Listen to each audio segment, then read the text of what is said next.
예, 요한복음 8장에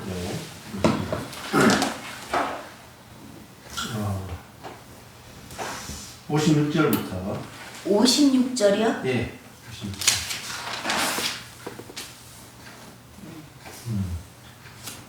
예. 예, 너희 조상 아브라함은 나의 때 볼 것을 즐거워하다가 보고 기뻐하였느니라. 정말 그 예수님이 말도 안 되는 말을 지금 유대인들이 너희 조상 아브라함이 나의 날 볼 것을 즐거워하다가 보고 기뻐했다. 그러니까 아브라함하고 예수님하고 지금 거의 2000년 차이 나거든요. 2000년 차이 나는데 아브라함이 예수의 날 볼 것을 즐거워하다가 기뻐하다가 보았고 그 때문에 정말 그 기쁨이 넘쳤다. 아브라함은 그 무엇을 보기를 원했을까? 하면서 아브라함이 보기를 원했던 게 뭘까? 그것은 그 종말의 때, 예수님이 오는 것은 종말의 때라는 종말의 때를 볼 것을, 즉 그 메시아가 올 것을, 메시아의 때가 올 것을 기대하고 기다렸죠. 그러니까 아브라함은 구약은 사실은 그 예표의 때잖아요. 예표. 그림자의 때고 신약은 그 실제의 때라는 겁니다. 그러니까 아브라함도 사실은 오실 메시아의 그 예표가 되는 인물이라고 볼 수 있고, 예표, 그림자라고 하는 것은 본인들의 삶은 그 어렴풋한 거죠. 그림자라고 하는 것은 어렴풋하고 어렴풋한 거고 실제가 없는 거잖아요. 예표만 있는 거죠. 그래서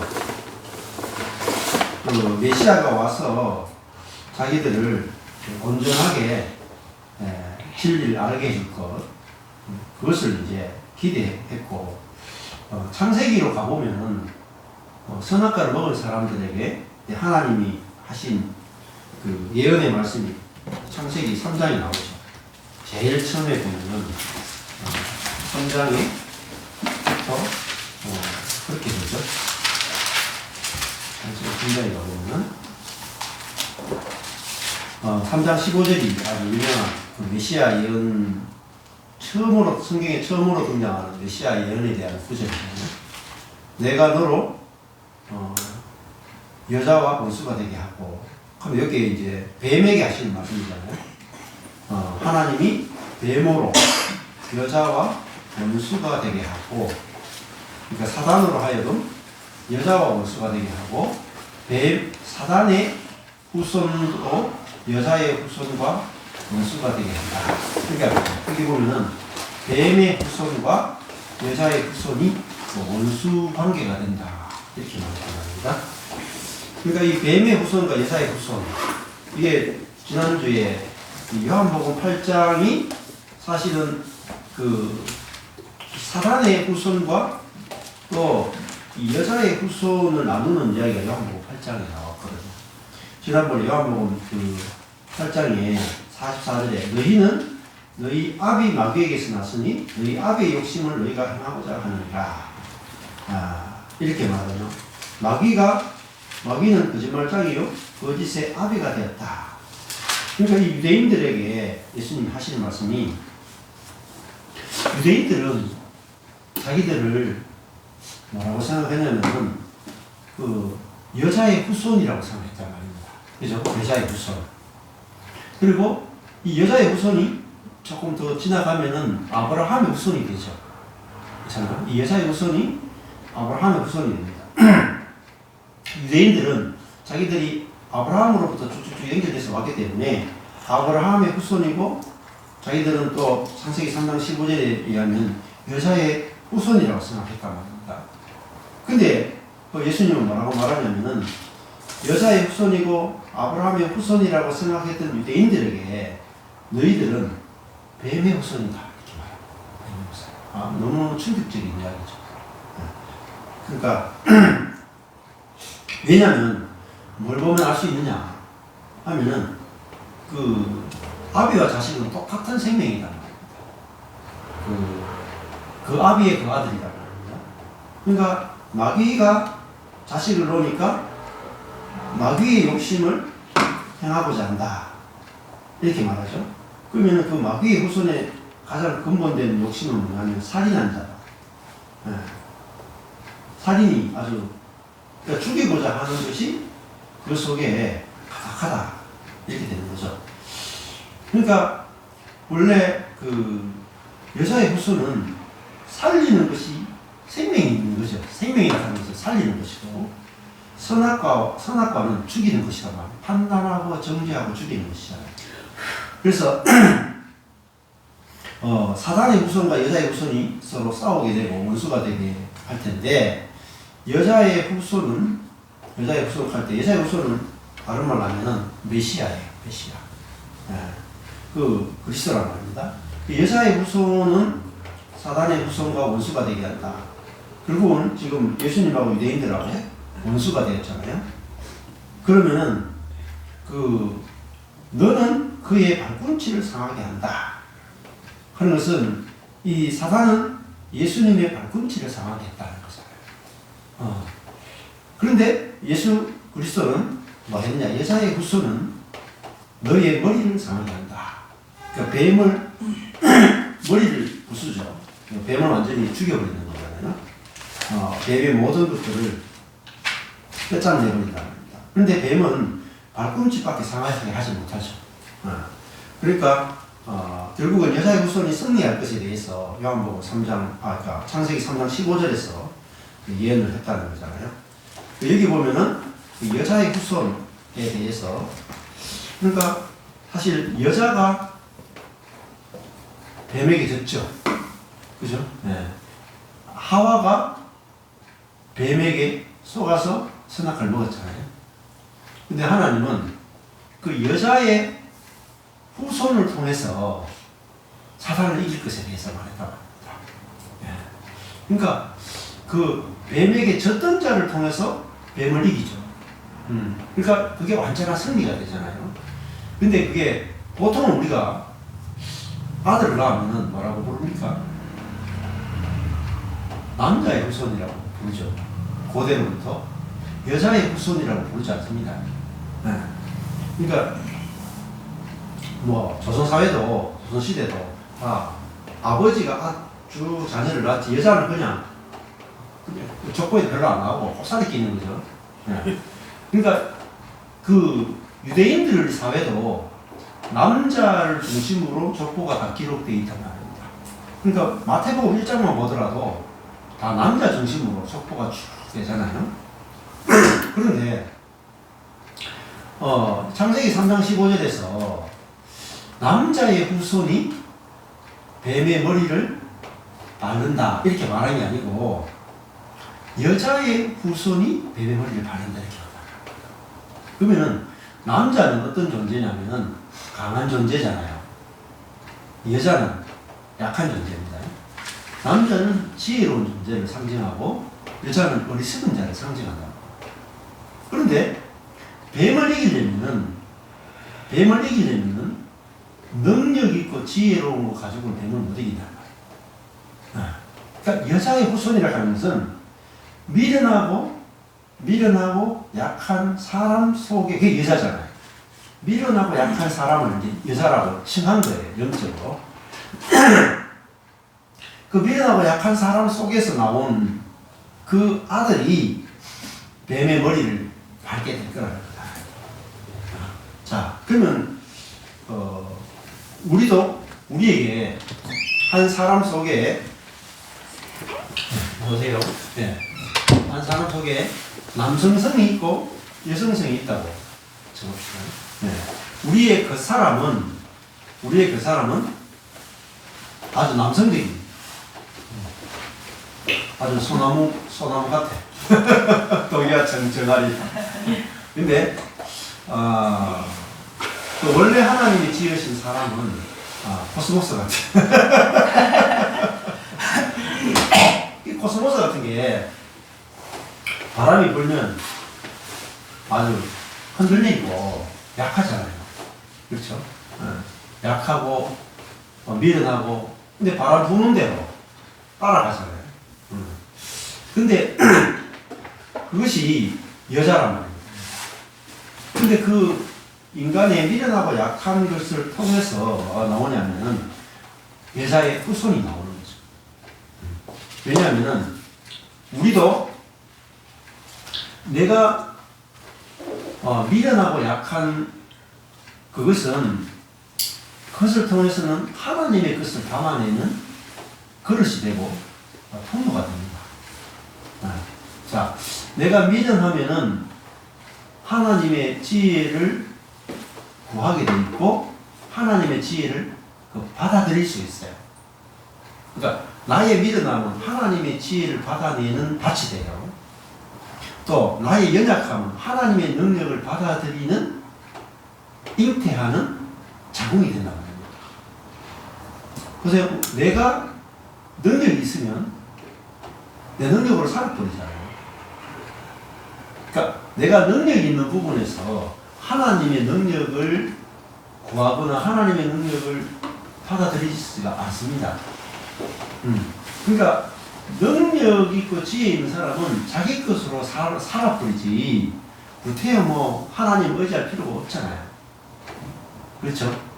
자, 이게 이제 아주 중요한 겁니다. 여자의 후손이라고 하는 것은 여자는 받아서 낳는 사람이죠. 남자는 줘서 낳는 사람. 다르죠? 받아서 낳는 거하고 자기 속에 있는 걸 가지고 내는 게 다르다. 근데 그리스도는 여자의 후손이라는 말입니다. 여자의 위치에 있는 사람 속에서 뭐가 나오냐면 그리스도가 나오는 거잖아요. 자, 이게 이제 아주 십자가 복음의 진수라고 할 수 있어요. 여자의 후손. 그래서 예수님도 요셉이 낳은 게 아니죠. 마리아가 낳잖아요. 성령으로 잉태해서 여자가 여자의 후손 마리아가 낳잖아요. 그 마태복음도 보면 5 여자 이야기가 나온단 말입니다. 5 여자. 족보에 등장하면 안 되는 가장 수치스러운 여자 5명이 마태복음의 족보에 나와요. 그러니까 이 마태복음에 보면은 1장에 제일 먼저가 유다의 며느리 다말이 나오죠. 그러니까 다말은 며느리인데 시아버지하고 잠자리를 가져가지고 베레스와 세라를 갖잖아요. 정말 이거는 족보에 감추고 싶은, 그죠? 그러니까 자기의 어떤 경건함이 없는 거예요. 선함도 없어요. 오직 다말에게는 뭐가 있어요? 그 가난함만 있는 거예요. 가난함. 다른 길이 없어. 선택할 수 있는 다른 길이 없어가지고 받아들이는 그 길이 딱 하나밖에 없어. 자기는 선택할 수 있는 길이 시아버지라도 자기에게 씨를 줘야 자기는 그 기업을 물려받을 수 있고, 다른 선택이 없었기 때문에 다만은 그 세 번째 아들하고도 잠자리 가질 수 없고 아예 못 만나게 하니까 자기는 시아버지의 씨라도 받아야 자기의 기업이 있고 자기 자식을 통해서 이 여인을 살아갈 수 있었단 말입니다. 그게 바로 다말이죠. 그러니까 이 여자 중에서도 가장 저주 가운데 있는 여자, 2 남편을 잃어버린, 정말, 그리고 집에서 그냥 수절하며 살아야 되는 정말 그런 여자가 다말이었다. 그런데 이런 계통으로 예수가 오시죠. 그리고 1장 5절에 보면은 라합이라고 하는 여자가 나오죠. 마태복음 1장 5절에 보면은 이 라합도 자기 남편 잃어버리죠. 그러니까 전부 다 남편 잃어버린 여자거든요. 그러니까 어떻게 라합은 기생이었죠. 남편이 없는 여자였잖아요. 이 라합은 남편이 없는 여자였는데 결국은 보아스를 만나가지고 살몬을 만나서 보아스를 낳죠. 네, 라합은 이방 여인이고 아주 또 기생이라고 하는 아주 또 부정한 그런 여자였는데 살몬을 만나니까 보아스를 낳죠. 그러니까 이 기생 라합이 더럽다 깨끗하다가 중요한 게 아니라 어떤 씨가 떨어지느냐가 중요하죠. 어떤 씨가. 그러니까 살몬의 씨가 떨어지니까 보아스가 나오는 겁니다. 자, 그 다음에 룻이 나오잖아요. 세 번째 여자가 룻이잖아요. 그 룻도 자기 남편이 죽죠. 죽고 또 이방 여인이고. 그런데 보아스의 씨를 받으니까 오벳이 나오고, 다음에 이세가 나오고, 다윗이 등장하잖아요. 자, 이게 전부 다 이제 이 마태복음 그 다음 나오는 게 6절입니다. 6절은 다윗은 우리아의 아내에게서 솔로몬을 낳았다. 이렇게 나오죠. 그러니까 다윗이 자기 아내에게서 솔로몬을 낳은 게 아니고 다른 남자의 아내에게서 솔로몬을 낳았다. 이렇게 기록하잖아요. 정말 수치스러운 기록이죠. 근데 또 모르죠. 우리 조선시대 우리 그 한국 사람 같은 경우에는 이걸 수치스럽게 생각하지 않고, 야, 다윗은 참 능력이 응? 야, 남의 아내까지 이렇게 빼앗아 가지고 아들 낳을 정도면 대단히 능력이 있다 이렇게 말할 수 있는데, 성경으로 보면 이게 굉장히 수치스러운 건데 아주 대문자가 만하게 이렇게 시작하잖아요. 다윗은 우리아의 아내에게서 솔로몬을 낳았다. 다윗의 일생 가운데 가장 숨기고 싶은, 그러니까 다윗의 인생 가운데 가장 큰 실패는 간음과 살인이잖아요. 그죠? 최고 부끄러운 거예요. 다윗의 인생에서 최고의 실패, 최고의 수치, 최고의 절망이 뭐냐면은 간음과 살인이죠. 그런데 그 간음과 살인이라고 하는 하나님을 대적하는 그 죄를 통해서 뭐가 나오냐? 솔로몬이 나와요. 이게 복음이다. 우리는 자꾸 이 율법에 물들어 있기 때문에 선해야 된다는데 너무나 이렇게 찌들어 있어요. 근데 하나님은 지금 여기 이 다만 시아버지하고 같이 잠자리가지고 기생 라합, 그리고 룻도 이방 여인, 우리아의 아내 바세바도 가늠한 여인이죠. 근데 이 계통을 통해서 메시아가 오는 길이 예비가 되는 거죠. 자, 그러니까 이거는 하나님의 절대적인 은혜를 보여주는 거죠. 하나님의 절대적인 은혜. 인간의 어떤 죄에 대해서 하나님이 얼마나 그 은혜를 베푸시고 이렇게 하시는가를 보여주는 거죠. 그 다음에 다섯 번째 여자가 마리아거든요. 마리아. 이 마리아도 결국은 생각해보면 뭐 어리고 아무것도 없는 그런, 아무것도 볼 것도 없는 그런 아이란 말입니다. 여자 아이란. 유추해보면 한 10대 초반밖에 안 돼요. 무슨 뭐 경건이 있고 뭐 그런 게 있습니까? 그런데 하나님은 이 보잘것없는 또 아무도 눈여겨보지 않는 이 여자를 통해서 이제 그리스도가 나게 하신 거잖아요. 그래서 구약의 역사는 마태복음 1장에 보면은 그리스도를 낳기 위한 역사란 말입니다. 그래서 좋고 낳고 계속해서 결국은 이 마태복음 1장의 족보는 1장 2절에 아브라함이 이삭을 낳고부터 시작하잖아요. 아브라함이 결국 누구를 낳기 원했느냐? 그리스도를 낳기 원했다는 거죠. 그렇죠? 그러니까 하나님이 그 아브라함에게 주신 약속이 뭡니까? 아들을 낳게 하겠다. 아들 주겠다는 거잖아요. 그 약속이죠. 근데 그거는 그냥 보면은 육신의 아들을 낳는 이야기죠. 육신의 아들. 그래서 아브라함은 아들이 없으니까 육신의 아들을 낳는 그것으로 자기를 불렀다고 생각을 했죠. 그런데 하나님은 아브라함에게 육신의 아들을 낳는 사람으로 아브라함을 부른 게 아니다. 육신의 아들 그러면은 이스마엘이면 충분한 거예요. 그래서 아브라함은 이스마엘을 낳고 나서 나는 됐습니다. 나는 이스마엘로 이제 됐습니다. 충분합니다.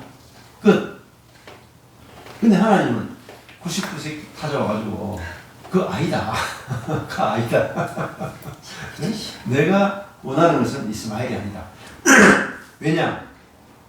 이스마엘은 아브라함의 능력으로 낳은 아들이죠. 아브라함의 능력으로 낳은. 아브라함이 남자로서 낳은 아들이라고 합니다. 근데 아브라함이 99세 100세가 되면 아브라함이 남자에서 뭐로 바뀌냐면 여자로 바뀌어요. 영적으로. 왜냐하면 아들을 낳을 수 없는 자라는 겁니다. 그러니까 이 자기의 것으로는 안 되는 거예요. 받아야만 낳을 수 있는 사람이란 말이에요. 받아야만. 그래서 아브라함이 100세가 될 때는 이제는 자기의 힘으로는 아들을 낳을 수 없는 자리에 있었단 말이에요. 근데 자기로서 낳을 수 없는 자리인데 하나님으로부터 은혜를 받으니까 이삭을 낳은 거예요. 그래서 아브라함의 인생은 딴 게 아니고 이삭을 낳기 위해서 아브라함의 인생은 존재했다는 겁니다. 그것 때문에 부름받았잖아요. 그래서 아브라함부터 시작하는 겁니다. 자, 그래서 우리 인생도 이스마엘을 낳기 위한 인생이 아니라 이삭을 낳기 위해서 우리가 부름받았다는 겁니다. 그러니까 이스마엘은 내가 갖고 있는 어떤 능력이나 지혜를 가지고 낳을 수 있는 아들이 이스마엘이잖아요. 그러면 이스마엘을 낳으면 우리는 자랑할 수 있는 거죠. 내 힘과 내 지혜로 이스마엘을 낳았다 이렇게 할 수 있는 거죠. 근데 이삭은 언제 낳을 수 있느냐면은 아브라함의 모든 것이 끝난 자리에서 이삭을 낳게 됐단 말입니다. 그래서 아브라함이 왜 그러냐면은 이삭이 나와야 뭐가 되냐면 하나님의 나라가 돼요. 이게 중요해요. 이스마엘이 태어나면 12왕국을 이루고 세상이 됩니다. 이스마엘 통해서는 세상이 만들어지고 이삭을 통해서는 하나님 나라가 만들어져요. 그러면 이거는 우리 인생에 대한 예표라고 합니다. 우리 인생도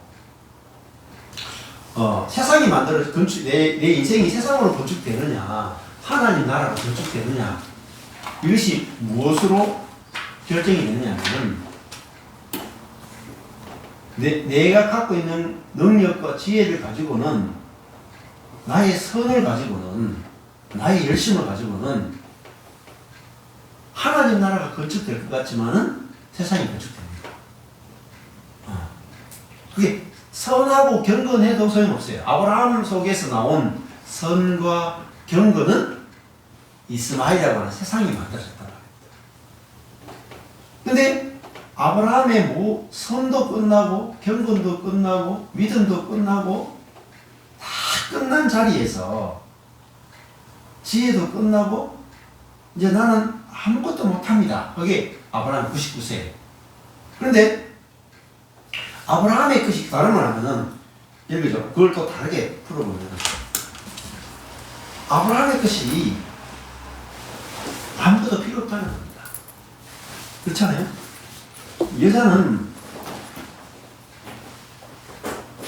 여자 자체가 온전해요. 그렇잖아요? 여자는 받기만 하면 받은 것을 만들어낼 수 있는 존재가 여자입니다. 자기가 뭔가 갖고 있을 필요가 없어요. 그냥 받으면 받으면 시금치.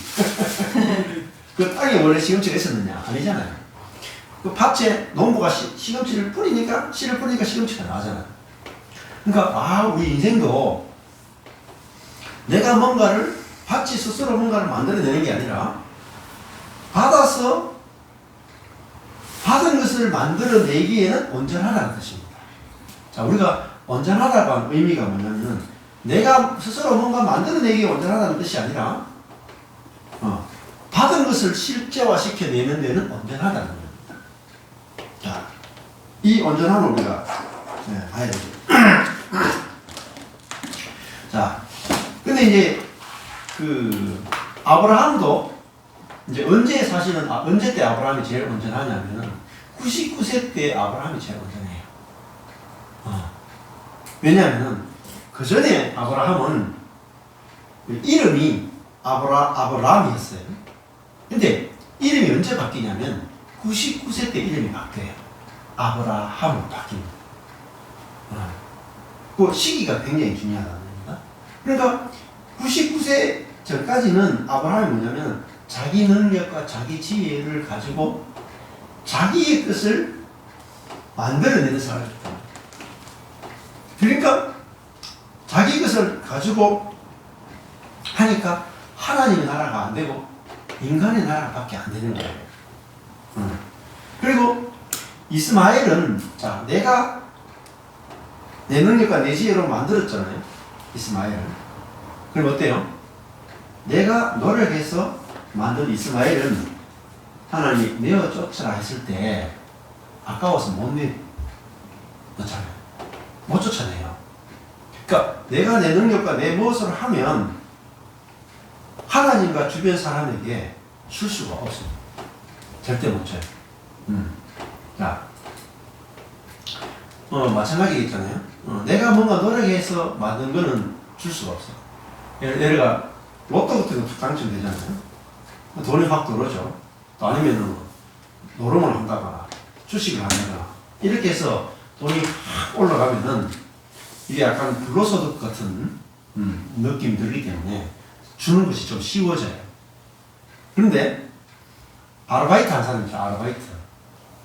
하루에 막 애들이 막 맥도날드 가거나 뭐 이렇게 해가지고 굉장히 힘들게 그 돈을 벌잖아요. 그러면 그거는 주는 것이 상당히 어렵습니다. 존재한 자체가. 그리고 또 그 돈은 잘 안 잃어버려요. 또 반대로 말하면 열심히 노동해서 돈을 버는 사람은 잘 안 망해.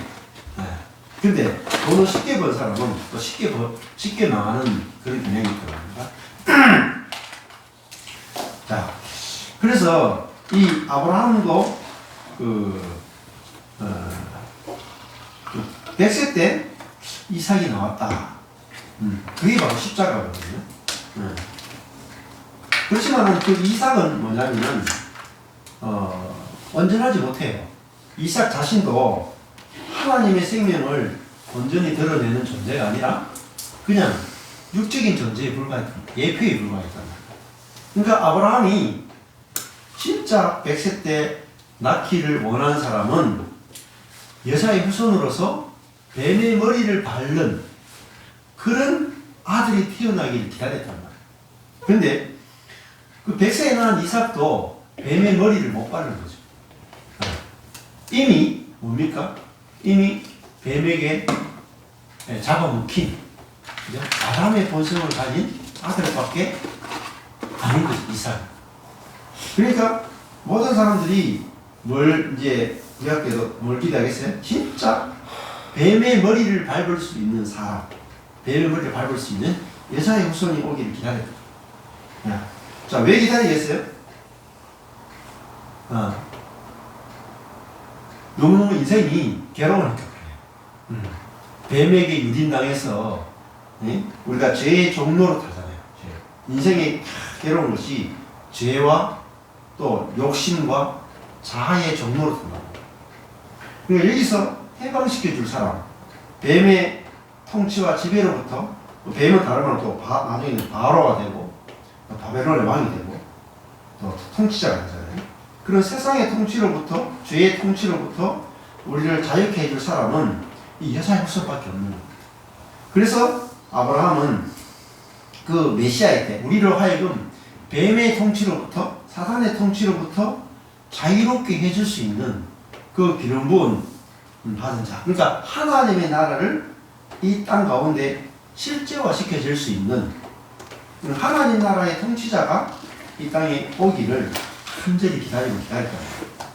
그래서 너희 조상 아브라함은 나의 때 볼 것을 즐거워하다가 보고 기뻐했다. 봤다는 거죠. 미리 봤다는 겁니다. 예언자들은 미리 앞으로 이루어질 것을 보고 기뻐했다. 그러니까 아브라함이 먼저입니까? 이제 이 올 메시아가 먼저입니까? 이런 문제가 생기잖아요. 보고 기뻐했다 그러니까 유대인들이 가로되 57절에 네가 아직 50도 못 되었는데 아브라함을 보았느냐. 그러니까 이거는 육적인 눈으로 이렇게 아브라함을 본다 이런 개념으로 생각을 한 거죠. 그래서 58절에 보면 예수께서 가라사대 내가 진실로 진실로 너희에게 말한다. 아브라함이 나기 전부터 내가 있느니라. 이렇게 말합니다. 자, 아브라함이 나기 전부터 예수님이 여자의 후손으로 있었죠. 여자의 후손. 그러니까 아브라함이 오기 전부터 예수 그리스도가 와서 새하늘 새 땅을 만들고 새로운 세계를 또 이 땅에 하나님 나라를 가져올 것을 예표했고 그걸 바라봤기 때문에 그 아브라함 나기 전부터 예수 그리스도는 존재했다. 이렇게 이제 이야기를 하고 있는 것입니다. 그래서 이 아브라함으로부터는 사실은 새로운 시대도 들어올 수 없고 새로운 인류도 만들어질 수 없어요. 단지 그냥 유대 민족만 만들어지죠. 근데 유대인이라고 하는 유대 나라하고 세상 나라로 치면 겉은 하나님의 나라고 겉은 세상 나라인데 속을 들여다보면 둘 다 세상 나라. 똑같이 사단의 지배를 받는. 근데 겉은 하나님의 통치를 받는 것 같아도 사람 속은 다 사단의 통치 아래 있다는 겁니다. 그러니까 우리 속에서 그 사람 속에서 최고의 갈망이 뭐겠어요? 우리가 그 사단의 통치로부터 사단의 나라로부터 자유케 되는 거야. 그리고 이제는 우리가 무슨 하나님의 통치를 받는 이것이 사람의 갈망입니다. 하나님이 오셔서 우리를 직접 다스려주고 통치해 주십시오. 이게 사람의 갈망인데 그것은 아브라함으로 되는 게 아니고 예수 그리스도를 통해서만 가능하다는 거예요.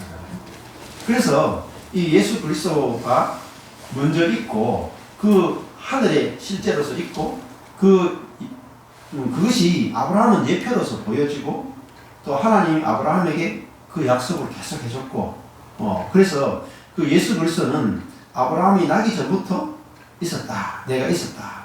이렇게 이제 이야기하는 거예요. 자, 그러니까 59절에 보면 저희가 돌을 들어 치리하거늘 이렇게 말해요.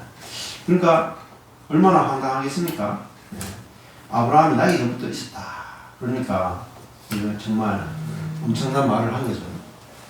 그러니까 돌을 들어 치리했다. 예수께서 숨어 성전으로 나가셨다. 이렇게 이제 기록했습니다. 그러니까 그 예수님이 하시는 말씀들을 이렇게 들어보면 유대인들이 진짜 이해 못할 마음도 하겠다. 말질한다. 그러니까 하나님 말씀 우리에게 올 때 우리의 머리나 이성으로 이해할 수 있는 말씀을 오지 않는다 말입니다. 그래서 우리는 말씀을 들을 때 자꾸 내 생각을 가지고 들어요. 들으니까 일단 내 기준이 있기 때문에 이게 잘 안 들려요. 근데 우리의 기준이 깨져야 이게 들려오기 시작한다는 말입니다. 예수님 말씀은 이게 말도 안 되는 말씀을 하니까 유대인들이 저 말을 어떻게 받아들이겠어요? 그런데 이 말씀이 앞에 보면은 47절에 보십시오. 뭐라고 말했냐면은 하나님께 속한 자는 하나님에게서 나온 자니만 하나님에게서 나온 자는 하나님의 말씀을 듣나니 이런 말씀을 하는데도 하나님께 속한 자는 하나님 말씀을 듣게 된다는 거죠. 한번 보다가 8장 47절에 그러니까 너희가 듣지 아니하면 하나님께 속하지 아니했다. 자, 우리가 하나님의 말씀이 들리느냐 들리지 않느냐는 무엇이 결정합니까?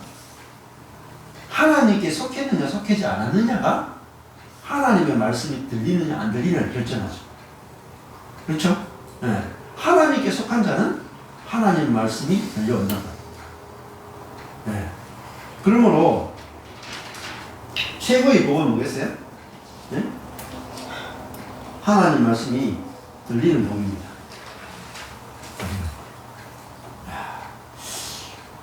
이것도 저도 이렇게 제가 전하는 이 말씀이 이게 일반적인 교회 복음하고는 참 차이가 많이 난다는 겁니다. 네. 듣도 보도 못한 얘기 말이에요. 같은 이 성경을 이렇게 푸는데도 어떤 사람은 이번 주도 제가 전하는 말씀 듣고 어떤 사람은 약간 구원파적인 말씀이 아니다 이렇게 또 표현하는 사람이 있고 어떤 사람은 또 들어보니 무슨 말하는지 도통 모르겠다 사람도 있고 어떤 사람은 또 다 아는 말 하는 것 같은데 하는 사람도 있고 또 아무리 들었는데 나는 안 되더라 하는 사람도 있고 아주 반응이 다양하죠. 근데 저도 어쩔 수가 없어요. 보세요. 예수님도 지금 유대인에게 분명히 하나님 말씀을 전하잖아요. 어떻습니까? 예수님이 이렇게 설교를 잘해도 못 알아듣는다니까. 그러니까 예수님이 오죽 답답하면 하나님께 속한 자는 하나님 말씀을 듣고 너희가 듣지 않냐면 하나님께 속하지 않기 때문이다.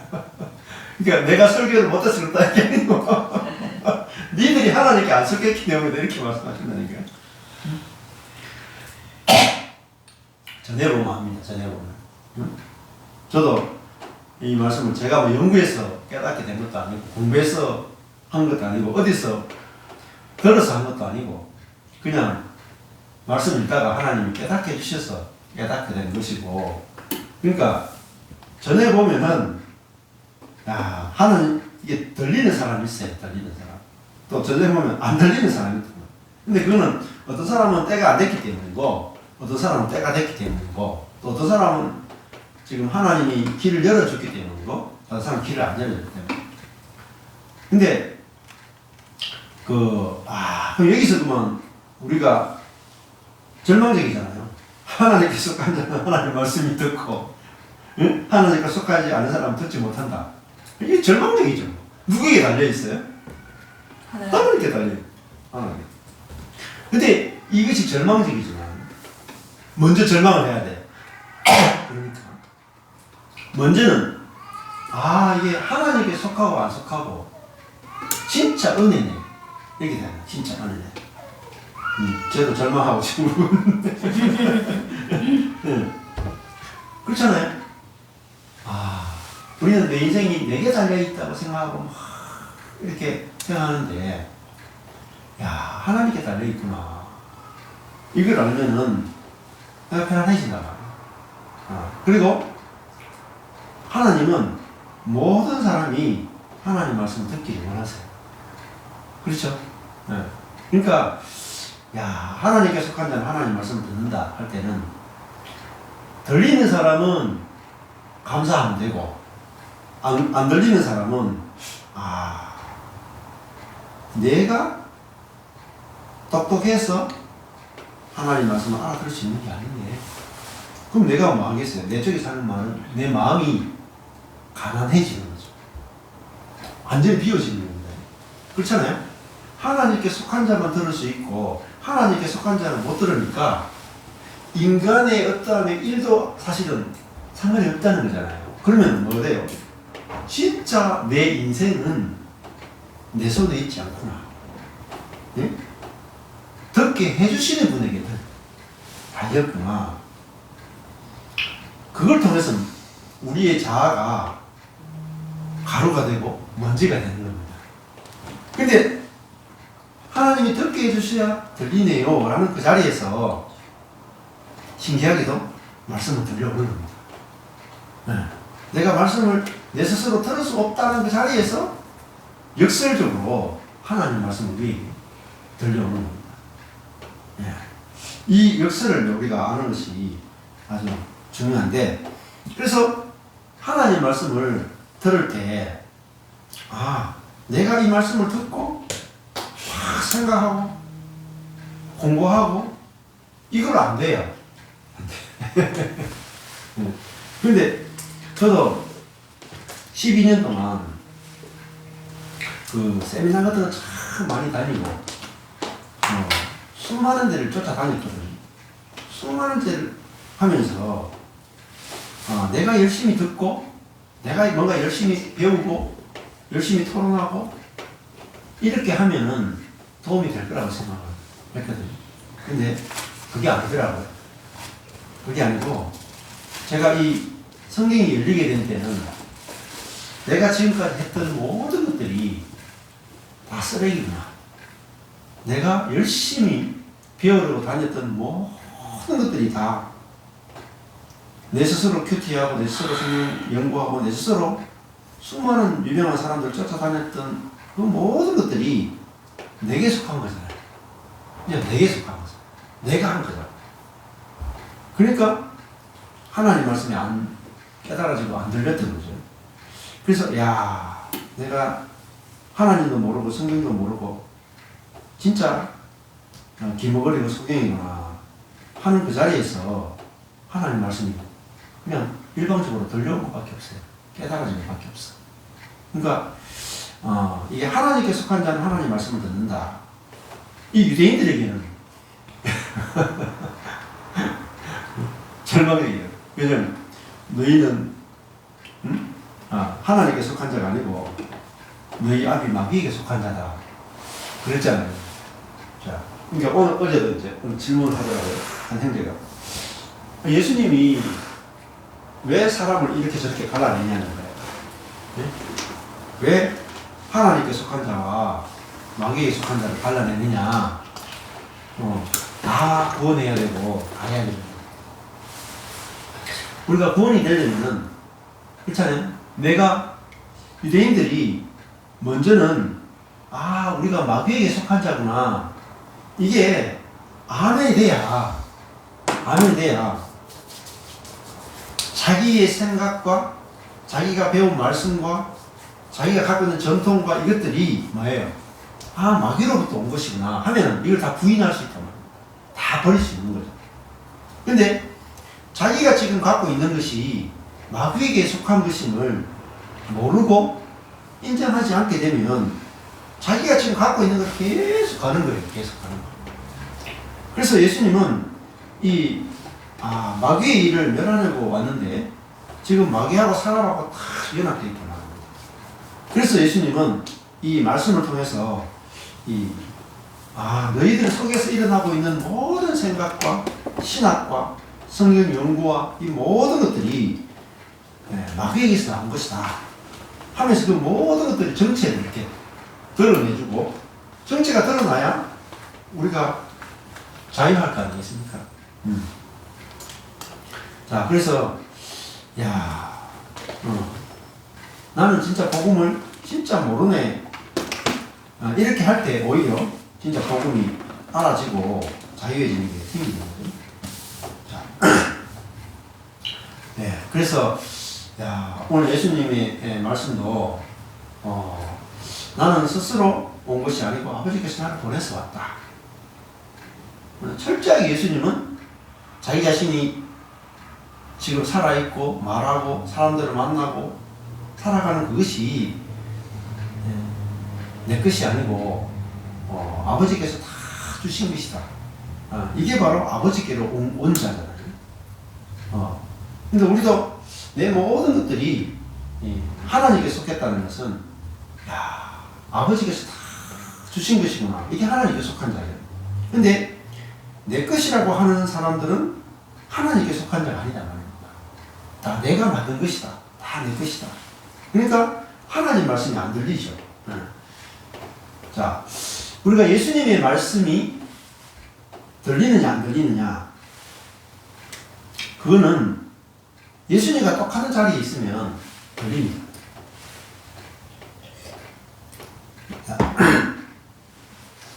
예를 들면 이런 거죠. 사장의 입장하고 사원의 입장은 다르죠. 굉장히 다릅니다. 제가 옛날부터 경험하는데, 제가 대학교 다닐 때 IBF 성단체 하는데 제가 대표를 했었거든요. 제 동기들은 대표가 아니고 제가 혼자 대표니까 대표의 입장에 있을 때 있는 나하고 대표가 아닌 친구들의 입장하고 자리가 다른데 진짜 생각이 달라요. 대표는 어떻게 하면 이 모든 사람을 이끌고 갈 거잖아요. 근데 대표가 아닌 사람은 어떻게 하면 자기 생각을 관철시킬까? 그 친구들이, 그렇게 친한 친구들이 저를 이해를 못하는. 결국은 친구들 거의 다 잃었어. 내가 친구들 편 들었으면 친구들을 얻었을 텐데, 그 성교단체 전체가 흘러가는 방향을 저는 따라가다 보니까 결국은 친구를 다 잃었어. 그러니까 우리가 어떤 입장에 서보지 않으면 그 사람이 생각을 모르죠. 그러니까 직장에 다니는 사람들은 사원들은 사장 입장을 모릅니다. 그러니까 사원들은 이렇게 생각해요. 야, 우리 사장은 좋겠다. 저렇게 막 권력을 마음대로 휘두르고 돈도 많고, 걱정이 뭐 있겠노? 이렇게 생각해요. 그러면 사장은 뭐라고 생각하지 아세요? 너희들은 참 편타. 너희들은 뭘 걷다 막 받아가고 너희들은 하다가 뭐 안 되면 직장 옮기면 되잖아요. 근데 사장은 직장 못 옮겨. 그러니까 사장은 사원 보고 야 진짜 편하겠다 이렇게 생각하고, 사원은 사장 보고 진짜 편하겠다 이렇게 생각하고. 근데 그 입장이 아니서 보면 모르죠. 근데 우리도 예수님의 말씀을 알아듣는 것은 어떻게 보면은 예수님의 자리에 가야 알아듣게 돼요. 근데 그냥 내가 여기서 예수님의 자리에 안 가보고 예수님을 이해할 수 없어요. 그래서 저도 제가 목회가 딱 망하는 자리에 가니까 야, 내가 내일도 모르는 사람이었구나. 내가 내일도 모르는 목회자였고 내일도 모르는 사람이었구나. 야, 나는 목회할 수 있는 능력이 하나도 없는 사람이구나. 야, 지금까지 어떻게 목회가 그래도 130명이 됐지? 그전에는 130명이 내 능력과 내 지혜와 내 열심으로 할 수 있는 숫자라고 생각을 했단 말입니다. 근데 딱 망하는 자리에 가니까 이 내가 한 게 아니네가 알아지더라고요. 능력이 딱 없는 자리에 가니까 야, 이 130명이 주님의 능력으로 만들어진 숫자고 주님의 은혜로 모아진 숫자고 주님의 것으로 되었지 내 열심으로 된 게 아니겠구나 이게 알아지더라고요. 근데 나가는 자리에 아니었으면은 이게 은혜로 되었다는 걸 전혀 저는 몰랐을 거예요. 그러니까 야, 그 130명이 오직 주의 은혜로 된 것이구나 이렇게 알아지는 거예요. 그러니까 오직 은혜로 되어졌고 나의 능력과 나의 지혜는 하나도 없구나. 근데 그 자리에 가니까 예수님이 딱 보이더라고요. 왜냐하면 예수님도 야, 내 능력으로 된 게 하나도 없고 내 지혜로 된 게 하나도 없고 나는 스스로 온 것이 아니고 아버지께서 나를 보내서 왔다. 그 말은 뭐겠어요? 아버지가 다 하셨다는 뜻이잖아요. 아버지가 다 하셨다. 이야, 예수님이 자신의 능력과 지혜로 하나님의 능력, 자신이 하나님으로서 하나님의 능력과 지혜로 하신 게 아니라 예수님은 그냥 밭으로서 농부로부터 다 받은 것을 내놓으신 분이구나. 같은 자리에 가니까 예수님 알아지더라니까요. 같은 자리에 가니까. 예수님이 알아지니까 성경이 너무 쉬우시는 거예요.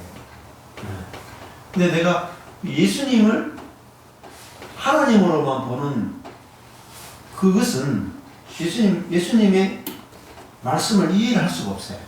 요한복음 하나도 안 풀립니다. 하나도 안 풀려. 그러니까 나는 스스로 요한복음 8장 54절에 가보면 내 영광이 아무것도 아니다 이렇게 말씀하시네요. 아무것도 아니다. 그리고 예수님이 계속 요한복음에서 하시는 말씀이 나는 스스로 아무것도 할 수 없노라. 그게 뭐냐면 십자가예요. 십자가. 그런데 예수님은 아버지가 원하시는 것은 다 이루어졌단 말이에요. 그래서 다 이루었다 이렇게 말씀하시죠. 그래서 그 예수님이 결국 이 땅에 와서 하나님을 온전하게 계시한 분으로서 아브라함은 이 예수님을 통해서 사단의 머리가 밟아지는 진짜 사단의 문제가 해결되고 사람이 사단으로부터 자유케 되는 그걸 고대하고 고대했단 말입니다. 그런데 이 예수님이 오셔가지고 십자가에서 사단의 머리를 부수신 거죠. 근데 사단의 머리가 결국은 어떻게 부서졌어요? 예수님 자신이 죽음으로 사단이 죽게 된 거죠. 그래서 우리도 마찬가지입니다. 내 자신이 그리스도와 함께 죽은 그 자리에서 사단이 죽는 겁니다. 전에 그런 말씀 드렸잖아요. 사단은 어디 있는가? 우리 몸 안에 있단 말입니다. 몸 안에 죄로 와 있단 말입니다. 인격으로 와 있단 말입니다. 근데 내 자아가 죽는 그 십자가, 그 사람이 죽는 십자가에서 내가 죽으면 내 안에 있는 사단도 죽는 겁니다. 그렇잖아요? 네.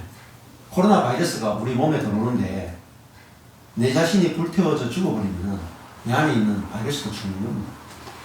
그래서 십자가는 사실은 내가 죽는 거면서 동시에 사단이 죽는 거예요. 그래서 내가 죽으면 사단의 먹이가 없어지는 겁니다. 그래서 내가 사는 게 아니라 성령으로 살게 되면 사단이 지배할 수 없는 거죠. 그래서 내가 사는 것이 아니라 내 안에 예수 생명으로 살게 될 때 우리는 정말 사단으로부터 자유케 되고 참 자유를 누리게 된다는 거죠. 그래서 이 요한복음의 말씀을 우리가 깨닫는 것이 얼마나 중요한가. 사람에 따라서 우리가 말씀을 들을 때 자기의 필요를 따라 듣습니다. 그러니까 내가 인생에 별 문제가 없는 사람 있죠. 인생에 별 문제가, 심각한 문제가 없는 사람이 있어. 와서 듣잖아요. 저런 희망한 소리가 어떤 사람은 병든 사람이 있어요. 병든 사람한테는 순복음교회처럼 예수 믿는 병납니다 하면 막 기가 막 쫙, 이 코끼리 귀만큼 크죠. 너무너무 선명하게 들려요. 정신병이 있는 사람한테는 예수 믿으면 정신병이 낫습니다 하면 기가 막 이만큼 돈 벌고 싶은 사람한테는 예수 믿으면 돈 많이 법니다 하면 기가 이렇게 커져가지고 막 너무너무 그 시간이 너무너무 즐겁고 재밌어. 근데 왜 안 들리느냐? 내한테 필요가 없으면 안 들립니다. 그래서 말씀이 들리기 위해서는 내 안에 필요가 있어야 돼. 절대적 필요가 있어요. 그게 가난함입니다.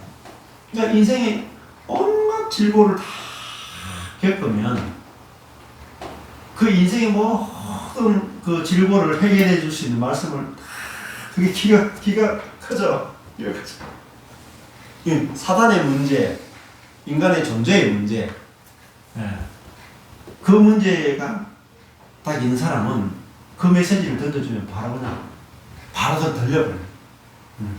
그러니까 제가 전하는 메시지는 제가 인생을 살아오면서 겪었던 모든 문제에 대해서 답을 얻은 거기 때문에 저와 비슷한 문제가 있는 사람은 들으면 바로 들어와요. 근데 내가 육적인 문제를 고민하는 사람한테는 답이 안 될 수도 있어요.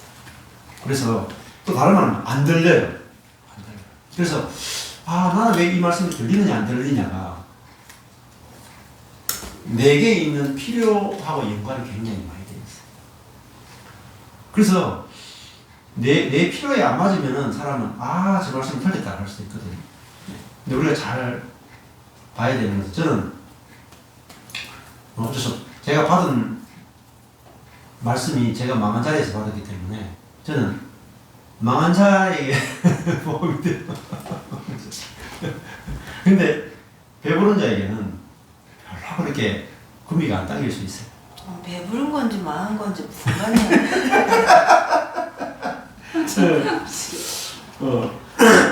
그래서 그래서 이제 교회도 교단들이 많잖아요. 교단들이 많은데 왜 그렇게 교단이 많이 갈라지느냐? 지금 이유 중에 하나가 사람들의 필요가 다르기 때문에. 어떤 교단은 이 사람의 이런 필요. 예를 들면 자유주의적인 교회들이 있죠. 기독교 장로회. 기독교 장로회 측은 사회 정의를 듣고 싶은 욕구가 큰 사람들한테는 기독교 장로교의 메시지가 확확 들어옵니다. 예, 기장 쪽으로 가면요 확실해요. 사회를 뒤집어 엎고 싶다 하면 기장 쪽으로 가면 매주 은혜 받아, 매주 은혜 받아. 예. 그러니까 우리가 말씀을 들을 때 자아의 어떤 갈망, 자아의 어떤 그 필요 때문에 말씀을 듣게 되는 거죠. 예. 그래서 그게 바로 하나님이 그 준비해놔야 우리가 내가 사망 가운데 있는 사람은 생명의 말씀을 확 들려와요. 또 내가 율법 가운데 있는 사람은 은혜의 말씀이 확 들려오거든요. 그래서 하나님이 이 작업을 해놨기 때문에 들리죠. 저도 하나님 작업 안 해놨으면 필리핀 그때 100번을 가도 안 들립니다. 100번을 가도. 그런데 완전히 그 절망의 자리에 있으니까 나로서는 도저히 안 된다는 자리에 있으니까 100% 은혜로 되는구나라는 것이 그때 이제 제 안에 하나님 필요를 만드셨기 때문에 들리게 된 거죠. 그래서 우리가 어떤 과정을 거치는 것은 사실 버릴 게 없어요. 다 어떤 말씀에 대한 필요를 위해서 우리에게 과정을 주시는 것이다. 이렇게 알면은 좋지 않을까 생각이 듭니다.